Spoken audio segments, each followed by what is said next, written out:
Ayan, so welcome back po dito sa Day Enrica YouTube channel. Well, politics po tayo, no? Mabilisan lang, magbibigay lang po tayo ng matitinding komentaryo dito sa mga nangyayaring issue. Okay, ito po, si Trillanes, dating senador, nagsampa ng kaso dito kay Congressman Pulong, kay second gentleman Mans Carpio, asawa ng vice presidente. At ito naman po sino ba yung isa? Si Nicanor Faeldon, Sila yung mga sinampahan nito ng kaso ni tinatawag na Trililing ni Attorney Roque. Kasi nga inuugnay po sila sa protector daw ng drugs, or inuugnay siya sa drugs. At kung natatandaan nyo po, yan yung nasa Senado, di ba? Yung iniimbestigahan ni Trillanes na napunta na sa pinaguhubad niya si Paulo Duterte diyan sa Senado. At sinabi nga ni Paulo Duterte, no way. Biruin nyo, lahat ng bagay na yan, nangyayari yan dati nung time ni Pangulong Duterte. So ganyan po ka-free ang mga kalaban ng mga Duterte nung araw. So pwede kang pumuna, pwede kang kaso-kaso dyan. Ngayon na nangyayari, kahit wala na ang mga Duterte, ayan, nagsasanib puwersa na po, itong mga anti-Duterte para pabagsakin talaga ang mga Duterte. Sabi nga ng mga pulpul, na mga ini-interview dyan sa, mga topic nila Herdarian, yung mga nila, yung mga thumbnail nila, na parang pabagsak na daw ba ang mga Duterte, tatlo po ang bumabanat sa mga Duterte, di ba? Tulad niyan, sinong sinasabi kong tatlo? Ayan, sa Kongreso, sino namumuno diyan, di ba? Di ba si Romualdez na kulang na lang itutok yung mukha niya sa puwet ni Duterte nung araw. Ganyan yan eh. Tapos ngayon, ayan, tahimik eh.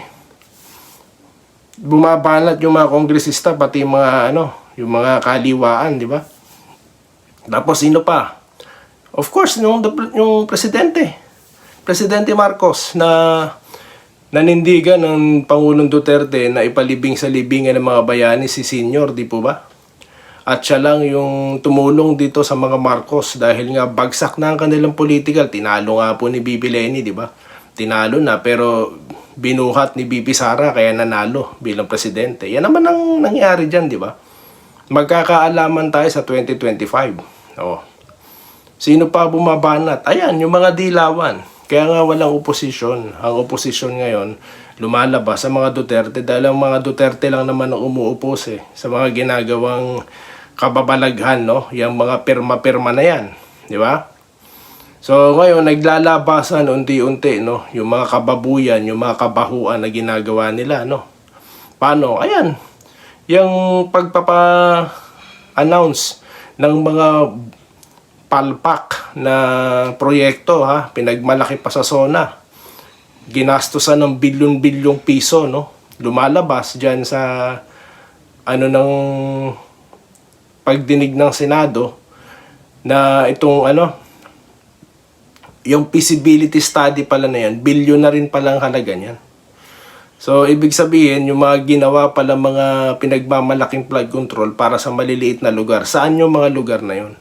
Alam ko po, wala rin mangyayari dyan sa hearing na yan, to say. So, yun. Kasi kung may ginagawa ka talagang flood control, hindi ganyan na mangyayari. Ni isa sa libo-libo na yan na sinasabi, walang gumana. Ano pa? Yung tawag dito, yung isiniwalat ni Kong Marcoleta, na meron daw di umano na mga offshore account yung ating COMELEC, commissioner na si Garcia. Ayan. Di po ba yan? Sige, ngayon niya depensahan ng sarili niya. Kasi kung matatandaan nyo, may nilabas din po yung dating kongresista, Tapos ngayon, ito naman si Marcoleta na mismo naglabas, At tinihingi niya na nga ang suporta ng Kongreso. Ewan ko kung ikikilos ang Kongreso dyan, So, maganda po itong ginawa ni Marcoleta, ni Congressman Marcoleta, kasi nga, mag-e-election po At kung may mga offshore accounts ang commissioner ng COMELEC, kaduda-duda yan.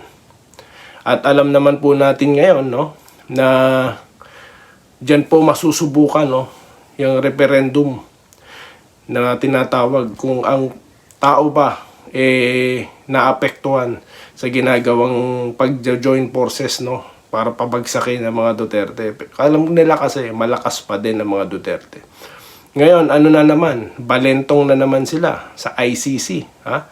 Yung ICC na yan na di nila pipigilan yung mag-aaresto sa mga Duterte. Sinabi na nga po ng international at ICC lawyer, no, na si Harry Roque, no, Attorney Harry Roque, na wala pong Interpol or walang pulis ang ICC. Ang mga manghuhuli po kung sakasakali is yung mga pulis natin dito sa Pilipinas. Kaso, posible silang maharap sa kaso dahil wala na po tayo sa ICC. Hindi na tayo miyembro niyan, di ba? So, ewan po natin, no? So, para sa akin, isa to sa mga ginagawang tool para pabagsakin ng mga Duterte maliban sa mga kaso, no? Yung ina-attach na sila. Ang obserbasyon ko dyan sa Pogo-Pogo na yan, no? Ina-attach na sila dyan sa Pogo na yan. At talagang pinasasama na ng husto sa taong bayan, no? Yung Pogo. Para ma-attach ang mga Duterte. So makakalimutan ngayon yung magagandang nagawa, no, ng Duterte administration. Pero hindi mangyayari yan, Hindi mangyayari yan dahil yung mga credible vloggers nandyan para protektahan. At yung sinasabi pa nga ng isa, may nagsasabi dyan na nagdadrama daw ang Vice Presidente. Ikaw ba naman tanggalan ka ng security? Nandyan na allocated na tatanggalin. So ang sa Vice Presidente, naglabas siya ng letter para kumpirmahin ito. Para naman yung agam-agam ng tao is ma-address, Kaya may open letter, or announcement ng Vice Presidente. Kaso itong Chief PNP, daig pa artista, sa dami sa pagpe-press ko na nagsisinungaling daw, mismong Vice Presidente nagsabi niyan ayon sa sulat.